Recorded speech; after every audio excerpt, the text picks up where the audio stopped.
সব কষ্টের মানে এই নয় যে আপনার গুনাহের কারণেই শাস্তি হচ্ছে। সব সুখের মানে এই নয় যে আপনার নেক কাজের বদলে আল্লাহ তাআলা আপনাকে সুখ দিচ্ছেন।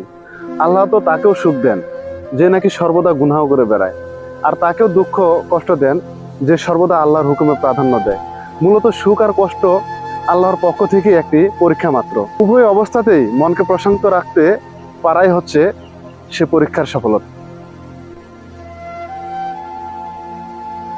সব কষ্টের মানে এই নয় যে আপনার গুনাহের কারণেই শাস্তি হচ্ছে। সব সুখের মানে এই নয় যে আপনার নেক কাজের বদলে আল্লাহ তাআলা আপনাকে সুখ দিচ্ছেন। আল্লাহ তো তাকেও সুখ দেন যে নাকি সর্বদা গুনাহ করে বেড়ায়, আর তাকেও দুঃখ কষ্ট দেন যে সর্বদা আল্লাহর হুকুমে প্রাধান্য দেয়।